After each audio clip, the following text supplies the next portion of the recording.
cela, une situation longue. Et j'aimerais bien inviter Martin Manas, l'auteur de ce film, pour nous dire quelques mots à propos de ce film et pour évidemment poser des questions. Et j'invite aussi Françoise Meyer, peut-être, qui a fait. C'est pas vraiment la peine. Il connaît. Non, mais peut-être pour. Si jamais il a rencontré quelques petits problèmes pour chercher des mots, certaines expressions, bien qu'il parle très très bien le français. Martin va essayer de faire croire qu'il ne parle pas français. Est-ce que tu veux dire quelque chose là, juste après le film, peut-être la genèse un peu plus S'il faut dire quelque chose, c'est seulement que c'était 23 années que j'ai réalisé ce film. En plus, ce focus, j'ai fait 74.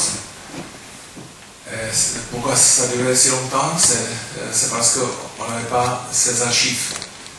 Parce que même si longtemps, c'était la télévision tchèque qui ne voulait pas me passer, m'offrir ces archives. Alors je ne pouvais pas le terminer. Alors j'ai essayé d'enregistrer des mémoires des gens qui étaient touchés par ça, par l'histoire. J'ai communiqué avec les historiens, avec les archives de ABS, archives de la sécurité. Et ce que j'ai fait tout le temps, mais si longtemps, c'était interdit de me passer le film, les Sahara. Je l'ai reçu au début des années 90, au moment quand j'étais le chef de nouvelles de la télévision fédérale, mais seulement sur un VHS, pas pour employer ce matériel au film. Alors c'était la raison pourquoi je l'ai fait si longtemps. Mais finalement, je suis plus ou moins content parce que avant, je ne pouvais pas recevoir cette interview avec M. Viry, le réalisateur qui était là, parce qu'il était en plein travail, il avait une carrière, même après 1989, il ne voulait pas parler, mais quand il a terminé son boulot, alors il a dit bon, je vais te le dire. Alors, je pense que c'est bien, c'est le Dieu qui veut qu'on le fasse comme ça. Est-ce que vous voulez peut-être est-ce que vous voulez poser une question?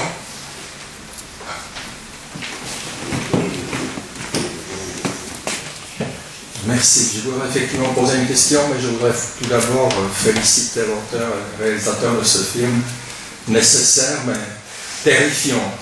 Personnellement, je peux vous dire comme moi, il a réveillé des souvenirs que j'ai cherché pendant très longtemps à oublier.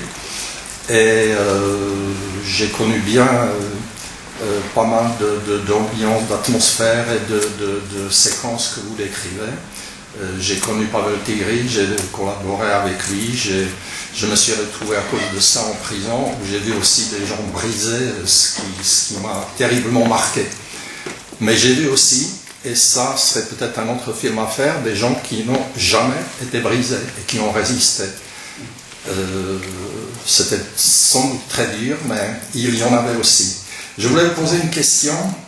Une petite anecdote encore. Je peux vous dire qu'en 1960, j'étais déjà étudiant à la FAMU et je me suis retrouvé comme stagiaire à la télévision tchèque, l'assistant de Bohumil Pavlovec. Donc je l'ai bien connu aussi. Donc toute cette période, voilà, je vous témoigne des félicitations confraternelles pour ce que vous avez fait. Et à la fois comme cinéaste et à la fois comme témoin. Je voulais vous demander, est-ce que vous avez vu, parce que j'ai eu l'occasion de voir l'ensemble de Roche, ce qu'on appelle les Roches, c'est l'ensemble de ce qui a été tourné pour l'interview de Ottar Ornest. Vous en avez eu connaissance, vous le connaissez? Parce que ce qui m'a marqué, c'est quand j'ai vu comment il faisait le clap, comme au cinéma. On disait la première, deuxième, troisième prise, et quelquefois on l'arrêtait, on lui disait non, c'est pas assez convaincant, il faut que tu recommences, etc. C'était absolument terrifiant. Je ne sais pas si ça existe encore, mais ça m'a également beaucoup marqué. Voilà, merci. Je me permets de dévoiler l'identité de celui qui a posé la question. Vous le connaissez peut-être pour certains, c'est Karel Popop, le réalisateur, qui a derrière lui une histoire en quelque sorte semblable à ce que nous avons vu dans... Enfin, peut-être pas semblable, mais... Pas semblable, enfin, il a vécu pas mal de problèmes causés par les mêmes personnes qu'on voit dans le film. Voilà. Pardon donc de cette interruption. Je crois que j'ai vu tout l'enregistrement. Avec les claps et tout aussi? Avec les claps, non, parce que je l'ai vu seulement sur la vidéo. Ah ben moi, je l'ai vu aux archives du ministère de l'Intérieur en 2001, parce que j'ai fait un film sur l'histoire du rideau de fer. Et c'est mon ex-avocat, qui est devenu quelqu'un de très puissant en Tchécoslovaquie à l'époque, Otakar Motel, qui m'a autorisé, enfin qui m'a permis de visionner les archives classées secret défense à cette période.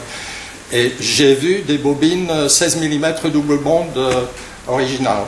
Donc c'était terrifiant. Terrifiant. Voilà. Je pense que c'est bien décrit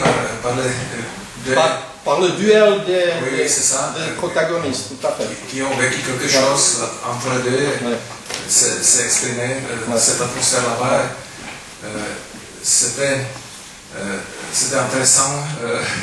Parce que quand c'était projeté à la télévision, c'était le caméraman qui m'a téléphoné.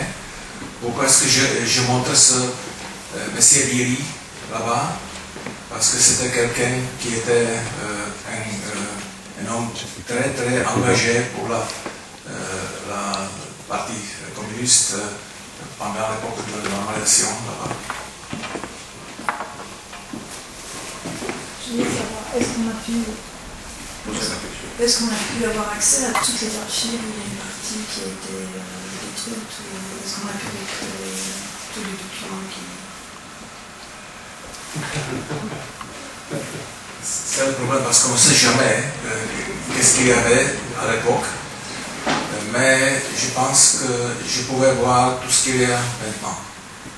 Mais si c'était idée un peu avant, je ne sais pas. Mais ça, je ne sais pas si je fais le film sur Milada Vráková, parce que j'ai fait la reconstruction du procès. Je ne sais pas si j'ai vu tout ce qu'il y avait, parce qu'on ne sait jamais. C'est difficile. Mais quand même, il y a un grand changement depuis 2004, l'année 2004. On a une loi qui libère beaucoup les archives. Avant, c'était réservé pour certains gens, mais après, c'est ouvert pour tout le monde. Ce qui est le problème, c'est que beaucoup de ces archives ne sont pas classées. Il est difficile de chercher là-bas et c'est difficile pour tout le monde. Mais quand même, c'est ouvert. Heureusement. Encore quelqu'un? Non, mais j'ai pas besoin de micro, je pense. Si, on en a pour la caméra. Bon. Côté technique. Je voulais simplement vous demander si vous pensez que votre héros a une dimension tchèque. Est-ce que vous pensez qu'il y a une dimension tchèque particulière, de l'âme tchèque, ou je ne sais pas. C'est différent de la Stasi, ça. J'essaye de... Je vais essayer de vous expliquer. Simplement, qu'en pense l'auteur? est-ce qu'il pense qu'il y a une dimension particulière dans cette manière qu'a eu cet auteur, ce metteur en scène, de se défendre dans son système de défense? Bon, moi j'ai compris qu'il était communiste au départ, c'est ça, qu'il est retourné en Tchécoslovaquie après la guerre, alors qu'il était réfugié en Angleterre, et il est retourné chez lui en quelque sorte par conviction politique. Bon, il y en a beaucoup qui ne sont pas retournés. Il y en a beaucoup qui sont restés en Occident. Et la question, c'est lui, il est retourné par conviction. Il s'est retrouvé dans un système qu'il n'avait sans doute pas prévu, ça c'est sûr. Mais est-ce qu'il y a une dimension, est-ce qu'il a voulu défendre quelque chose de proprement tchèque? Je peux vous reprendre.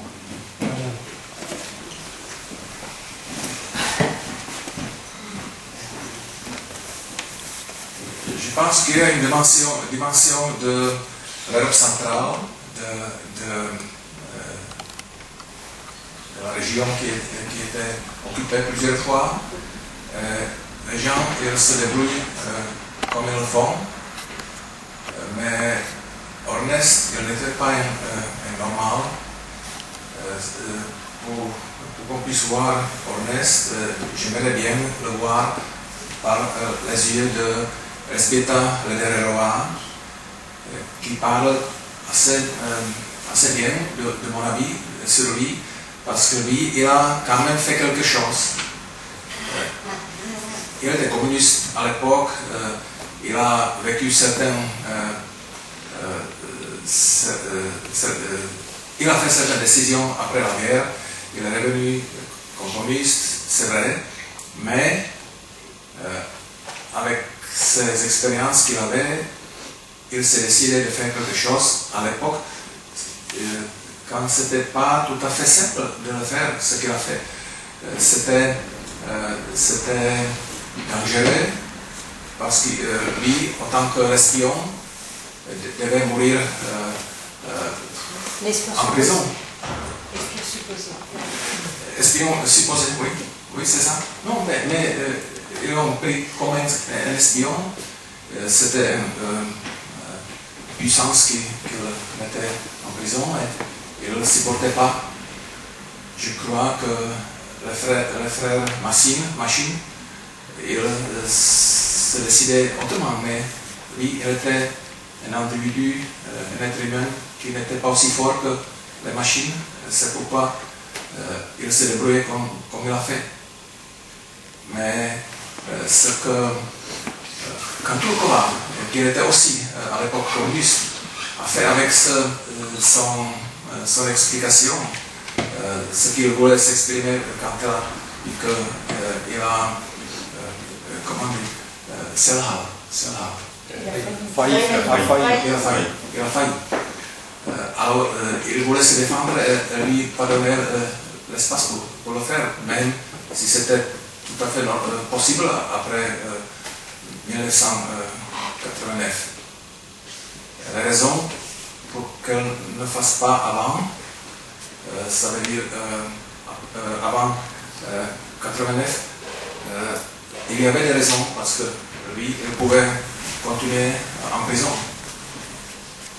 Ça veut dire que c'est difficile, c'était une époque difficile. C'est ça.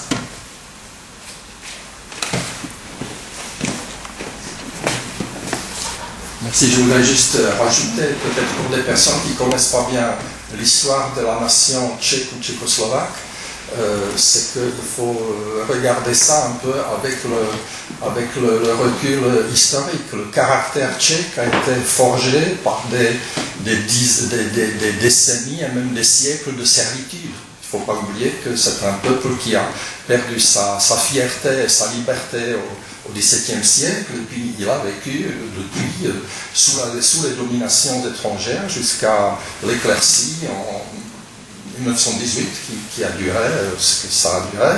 Après, il y a eu les gens qui étaient courageux et qui ont pris des armes ou qui se sont battus contre les Allemands ont été exterminés, liquidés. qu'est-ce qui est resté après? Moi, j'étais également très, très touché par le témoignage, donc les caméramans, l'opposé, je ne sais pas comment il s'appelle, qui dit comment son père lui disait, il ne faut pas résister, il faut que tu penses à ta famille, tes enfants, etc. C'est exactement le discours de tous nos pères. Tous nos pères nous disaient ça, tu peux pas, moi, mon père me disait, tu ne peux pas pisser contre le vent. Voilà, donc j'ai essayé de pisser contre le vent, mais je me suis brûlé le pantalon.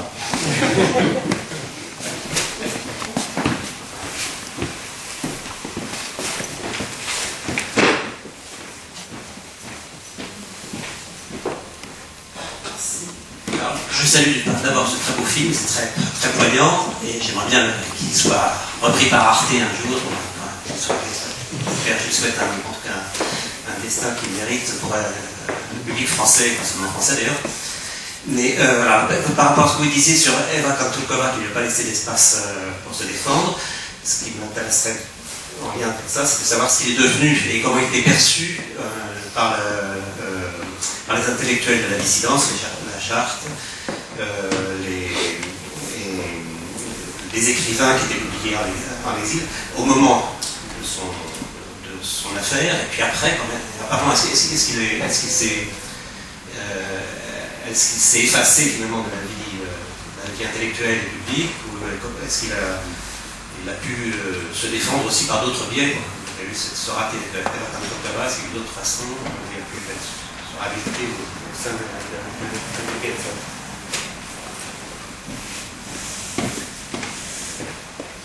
Ça, je ne sais pas tout à fait bien parce que je n'étais pas tout le temps avec Ornest. Je connais très bien son fils, j'ai travaillé avec lui beaucoup de temps, c'est aussi un acteur. Mais avec Ornest, je ne sais pas s'il a contacté des gens comme ça, mais j'ai rencontré beaucoup de gens de ce milieu qui sont convaincus que lui, il a trahi quelque chose, qu'il a fait pas bien, tout ça. Parce que même le jeune historien qui est là, il a dit que ça influence son parole a beaucoup influencé les gens qui ont suivi cette émission. Moi, par hasard, je l'ai suivi aussi. J'étais à la montagne, je fais du ski et le soir, on a vu la télé, et je vois. Mais ce sont les pistes de vie que j'ai fait il y a 3 ans. Alors, comme ça, je l'ai regardé, j'ai vu tout ce qui se passe. Et après, par hasard, de nouveau, j'ai regardé la télé quand il était là au mois de mars. Et j'ai vu aussi l'émission en novembre. Je ne sais pas comment c'était possible parce que je n'étais pas tout le temps à la poste, mais quand même je l'ai vu. J'étais tellement touché par ça, c'était la base de ma décision de ne pas jamais aller demander le travail à la télé.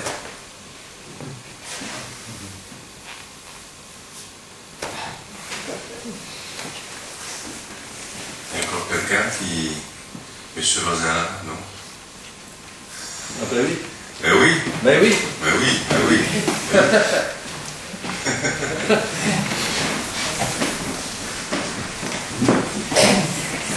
Merci. Il n'y a pas grand-chose à rajouter. La chose qui me surprend également, c'est tous ces acteurs. C'est des personnalités qui ont participé à la formation de la nation. Après tout ce qu'ils ont vécu, toutes les expériences, qu'ils avaient toujours encore une sorte d'espoir qu'ils pourraient construire ou aider à édifier une société qui serait vivable. Parce que là, ce qu'ils ont vécu eux, évidemment, c'était la catastrophe. Mais malgré cette catastrophe, je comprends encore M. Pliquant, qui connaissait que ses poches, n'est-ce pas? Il aurait vendu. Mais tous ces véritables intellectuels qu'on on voit là dans ce film qu'ils donnent cette impression qu'ils espéraient encore, et grâce à ces régimes qu'ils ont modifiés, ils pourraient apporter quelque chose à la nation tchèque. Difficile d'ajouter quoi que ce soit, mais enfin, moi j'étais un petit acteur dans tout ça, avec Pavel Tigris, Svedetsky et compagnie, mais tout ça c'était très marginal. Et, même par exemple Pavel Tigris. Personnellement, enfin je l'ai connu très bien évidemment, mais il n'a jamais cru que à l'action que les intellectuels menaient là-bas sous le régime communiste, que ça pourrait apporter un véritable changement, n'est-ce pas? Lui, il a aussi la carrière sur le concours des intellectuels des intellectuels occidentaux pour éventuellement changer quelque chose là-bas. Enfin, dans quelle mesure tout ça c'était spontané, je ne pense pas que c'était organisé sciemment. C'est finalement la force des hommes qui veulent vivre autrement. Et qui vont essayer de changer l'évolution de la situation. Merci d'avoir.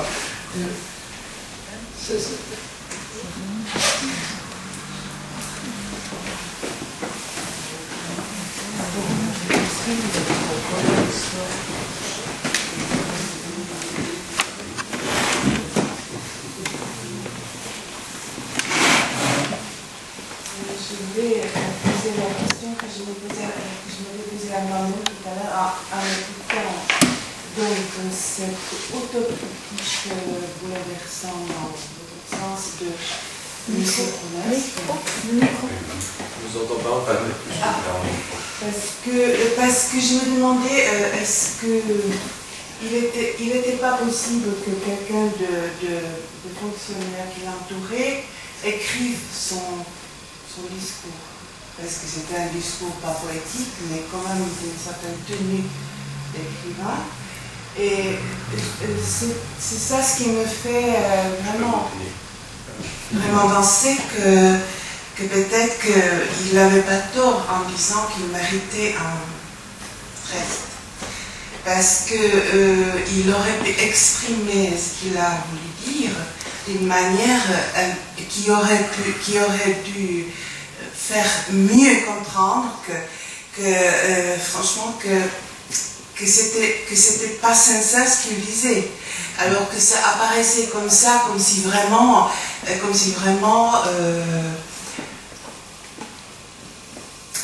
il a été absolument acquis 100% à ce qu'il disait. Voilà. Alors moi j'étais très troublée par cette espèce de son, moi je l'ai connu à l'époque, mais de son autocritique qui vraiment apparaissait dans une sincérité troublante. Et je me disais que c'était pas la peine, je ne sais pas comment dire, que c'était quelque chose qui était franchement pas nécessaire à faire, qu'il aurait pu se distinguer autrement de ce qu'il voulait de lui et pas se donner à ce jet comme ça, comme vraiment tout entier, ou je ne sais pas, voilà.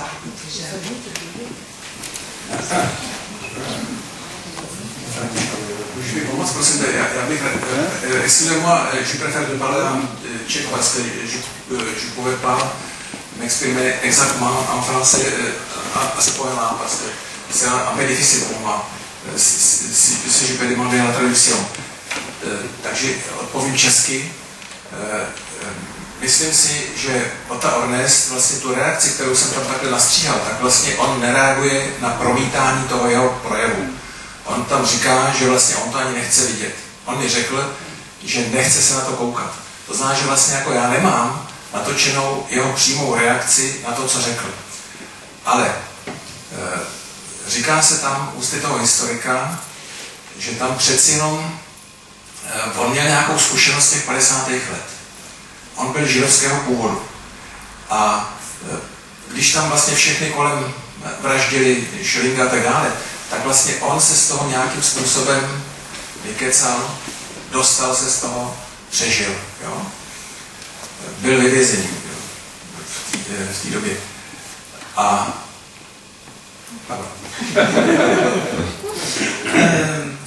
une chose, alors il faut que déjà que je souligne une chose, mais c'est dit dans le film, Ornest n'a pas voulu regarder en fait son discours. Quoi.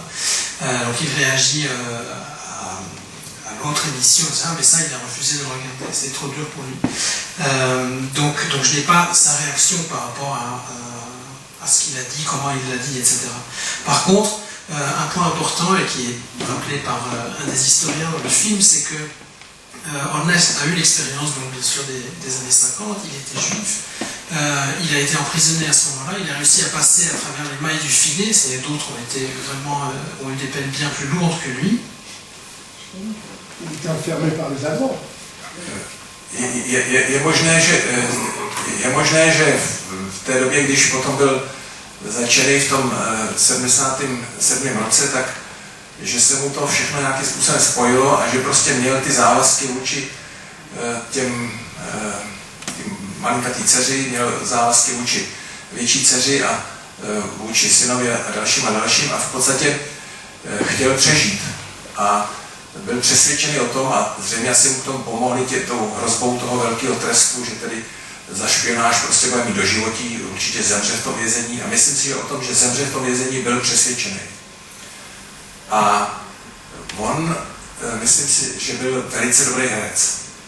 To znamená, že vlastně i to své herectví dal do služeb toho, aby se vykoupil a aby prones ten patetický projev, který prones tak jako prones a který nám dneska, když tam nesedíme v té ruzini, přijde prostě jako nepřijatelný, že jo? Ale z hlediska té jeho pozice a z hlediska toho, že několik lidí asi zastrašil, ale vlastně jako, že by někoho tím projevem uvrhl do vězení, tak to se nestalo.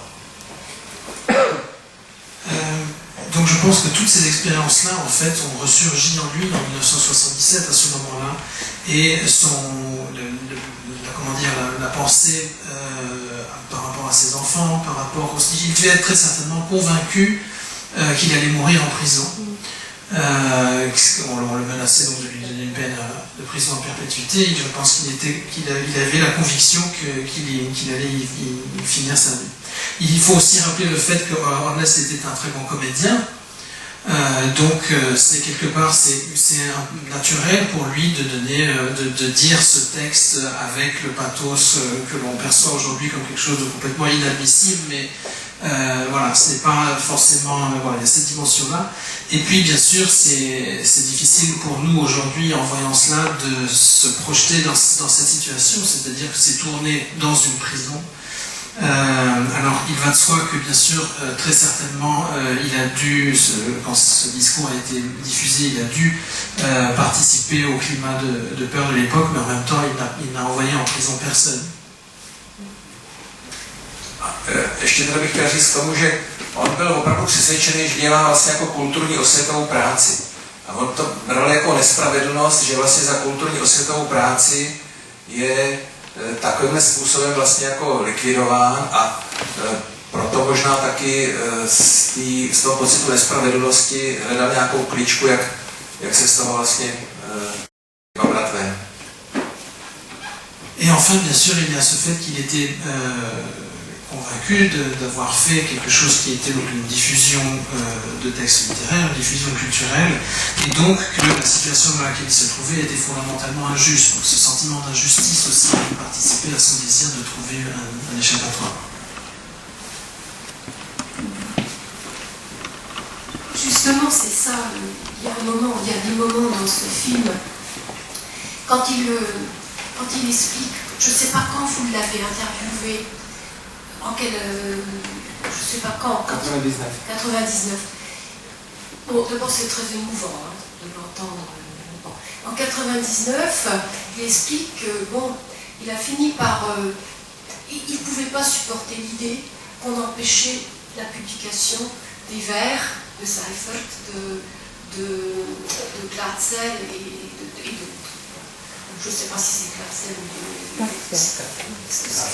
ou Scatzel et puis d'autres poètes, et que pour lui ça c'était très important de permettre que ce soit. C'est comme ça qu'il a commencé à passer les textes littéraires. Mais il y a une chose quand même, il le dit. Il ne dit pas qu'il. Ah. Bon. Et dans sa déposition, enfin ses aveux, à la prison de Cousine, il y a un moment où on pourrait comprendre les choses de double façon. Quand il dit « j'ai fait un crime, enfin il ne dit pas comme c'est une chose horrible, j'ai passé des textes littéraires ».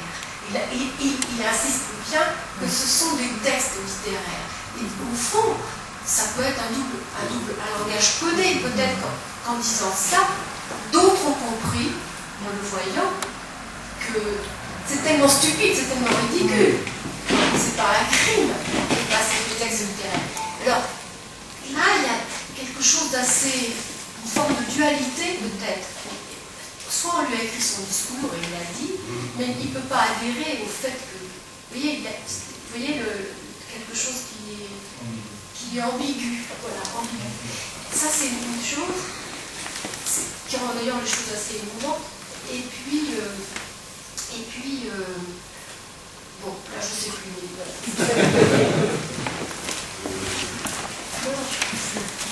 Vous avez raison qu'il y a cette nuance de viny. Moi, je vais mluvit česky. Jo. Pas pour tout le monde.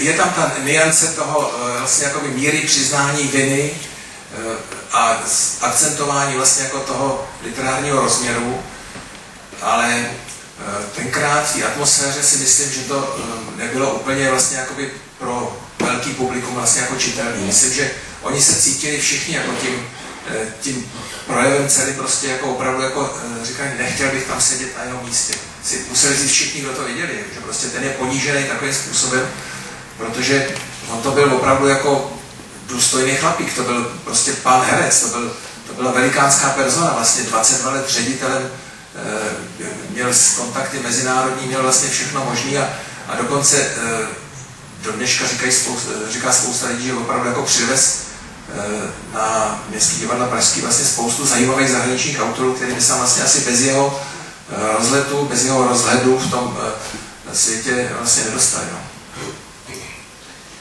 Oui, bien sûr, il y a cette nuance entre le degré de l'aveu et cet accent mis sur le travail de diffusion littéraire. Mais je crois que cette nuance, très probablement, ne devait pratiquement pas être perceptible pour les spectateurs de l'époque. Je pense que la seule chose que pouvaient se dire les gens en voyant cela, c'est que je ne veux pas être à sa place. Quoi.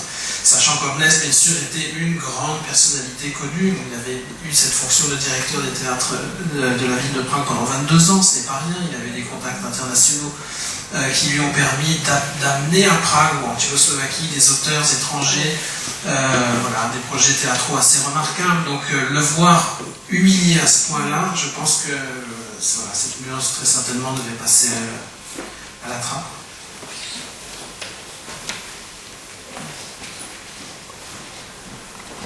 Écoutez, ce que je voudrais simplement ajouter, c'est que ces prestations qu'il fait devant la télévision, M. Ornest, il explique quand même assez clairement que le fait de transmettre des textes littéraires à des revues de Pélican, c'était quand même leur donner un contenu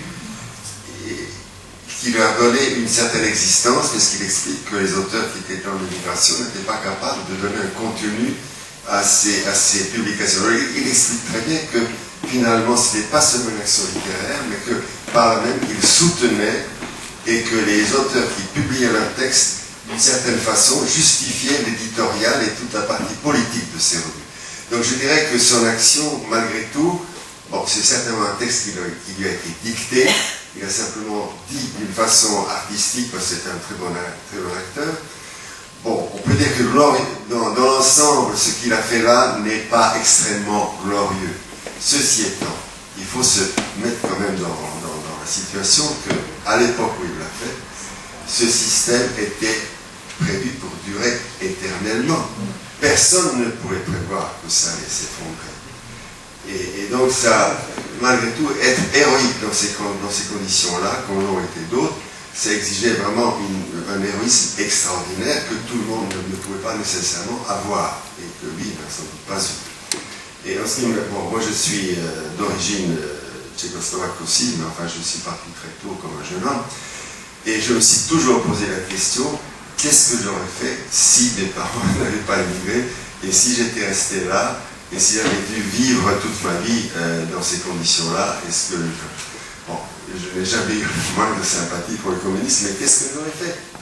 Est-ce que je n'aurais pas d'une certaine façon collaboré d'une façon, je dirais, peut-être tout à fait anodine, mais je n'aurais certainement pas eu la fibre résistante et héroïque pour résister à ce système qui paraissait promis pour l'éternité.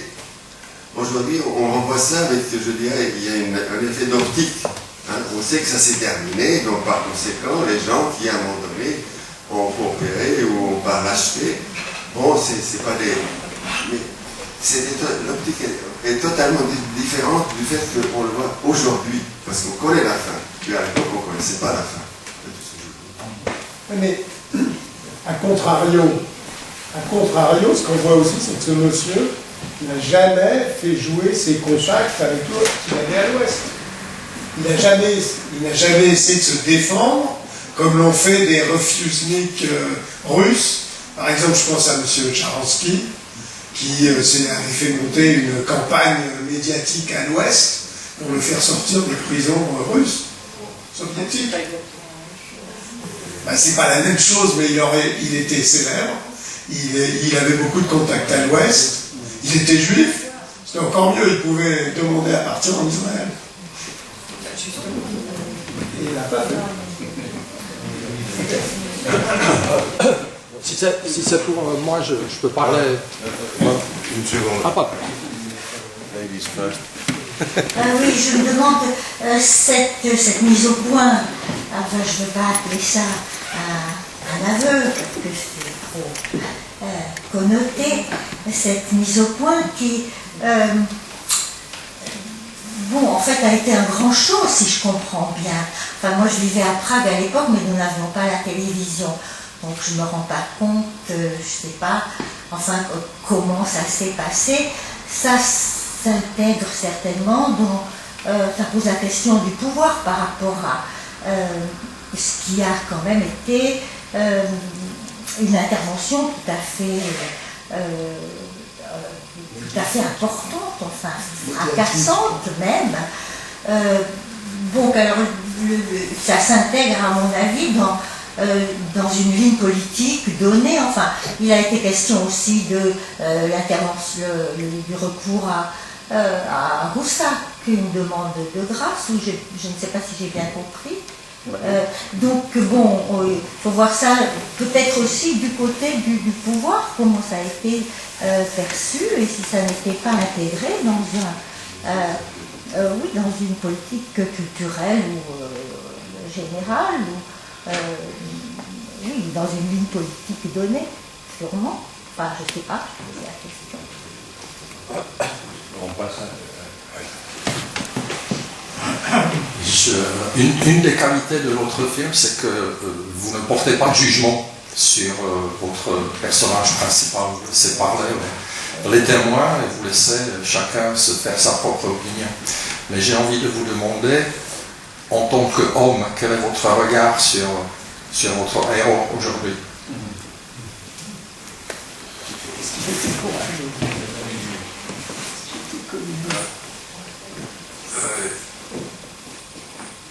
Já to ještě zase zkusím česky, protože bych asi nebyl úplně přesný, ale myslím si, že žádný dokumentarista vlastně jako není osvobozený od toho soudu, že už ten fakt, že vlastně jsem dal ten záběr, který jsem dal nakonec, že jsem ho tam dal, tak je svým způsobem nějakým soudem, ale pro mě to je úplně unikátním výrokem, jo, protože já jsem vlastně takových výroků aby někdo, kdo nějakým způsobem participoval na tom režimu, aby řekl, že když se na to tak koukám zpátky, tak vlastně si myslím, že asi jsme si, někteří jsme se na tom rozjíždění toho Molocha podíleli, že jsme si vlastně zasloužili nějaký trest a ještě řekne, abych to tak jako objektivně nazřel nebo něco takového. Že? Takže to je velice cenná věta, která si myslím, že zaplať pánbu za ní. Jako, jsem rád, že jsem ji vlastně spontánně od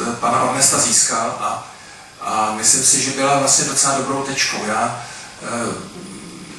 jsem přesvědčený o tom, že a máme trošku vlastně jakoby spor s tím mladým historikem, s tím Petrem Blažkem, že prostě on ho soudí velice příkře, jo? Nebo poměrně příkřeji než já. Je mladý člověk, který vlastně tyhle ty věci tolik nezažil. A já ho zase tak strašně přísně nesoudím, já se ho snažím nějakým způsobem možná pochopit. A ta míra toho pochopení je daná tím, že on prostě nikoho nepoškodil, aby ho dostal do vězení tou svojí výpovědí. On nikoho neschodil a ty lidi, o kterých mluvil, tak to byli lidi, kteří byli venku, kteří byli vlastně jako na svobodě, kterým on vlastně jakoby neublížil. Jo? Takže doufám, že ho nemusíme soudit tak přísně a že prostě žil tam, kde žil a žil svůj život. No. Už to, že vlastně vydal to svědectví, tak si myslím, že je cenný. Je crois qu'aucun réalisateur de films documentaires n'est libre de tout jugement. Forcément, il porte un jugement, ne serait-ce qu'en portant son regard sur quelque chose. En ce sens, la dernière séquence, le dernier plan du film, les dernières phrases qu'on entend dans le film, c'est un jugement que je porte aussi, bien sûr, de terminer ce film de cette manière-là. Lorsque Ornest dit que toute personne qui, sous-entendu comme lui, a participé d'une façon ou d'une autre à l'édification de ce Moloch qui était le régime communiste, mérite châtiment. Et il ajoute en plus objectivement. Donc je trouve que c'est une phrase extrêmement précieuse. J'étais très heureux d'avoir obtenu cette phrase, que Ornest ait prononcé cette phrase de façon spontanée devant la caméra. En même temps, je dois dire que j'ai eu un petit conflit avec l'historien Blažek, un des historiens qui apparaît dans le film, qui lui, le plus jeune des historiens qui apparaît dans le film, qui lui porte un jugement beaucoup plus dur que moi sur Ornest, du fait justement d'être plus jeune, de ne pas avoir vécu cette période. Mon jugement est peut-être plus nuancé, où j'essaie plus de comprendre ce qu'a pu vivre et endurer Ornest à ce moment-là. Et ce que je vois aussi, c'est que, comme je le disais, il n'a pas fait de tort à qui que ce soit.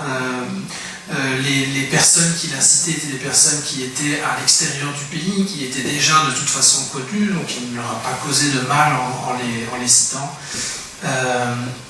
Voilà, et je trouve... voilà.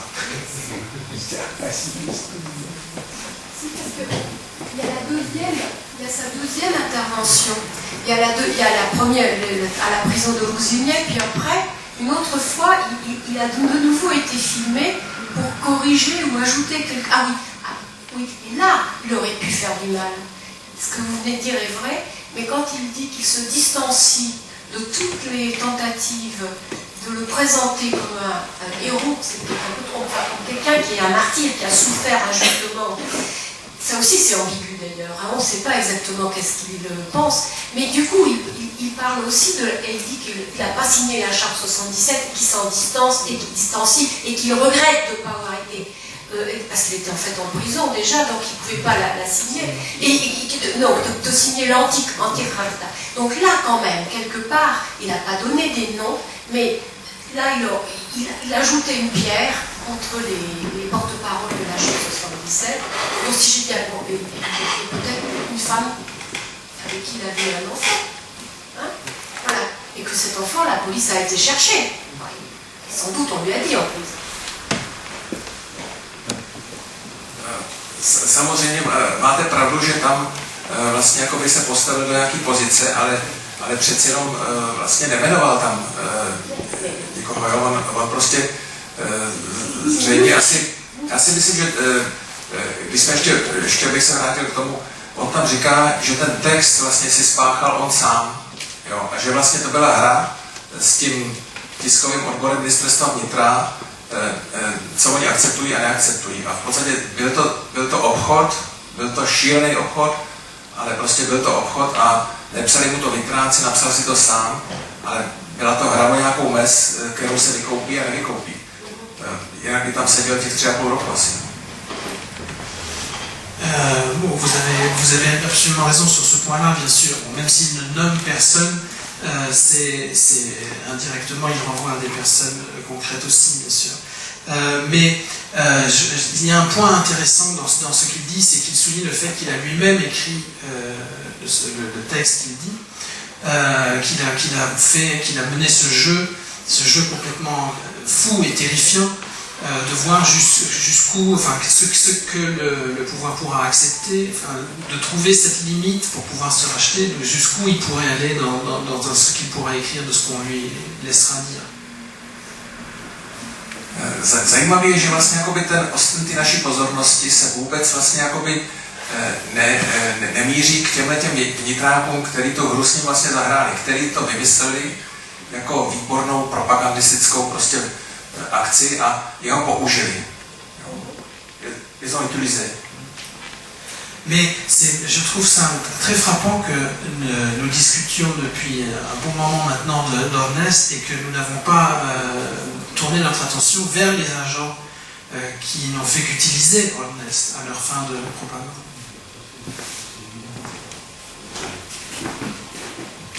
Moi, je voulais ajouter que je trouve très surprenant aussi de voir ce film-là en France et en français, que le débat justement focalise sur Ornest et dans le discours de Ornest qu'on cherche son degré de collaboration et qu'on ne voit pas en fait qu'à 2 reprises il dit de façon assez nette qu'il y a beaucoup de gens qui ont signé la contre-charte et qu'à eux finalement ils ne rapportent rien.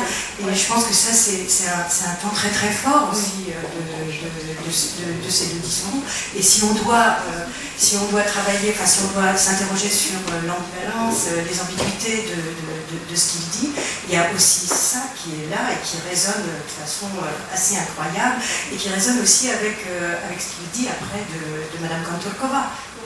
Donc en fait là il y a une mise en abîme qui est quand même assez intéressante. Alors, merci beaucoup peut-être, hein, puisqu'il y a encore un peu de bière à boire. Donc, merci Martin, merci François, merci à tout le monde.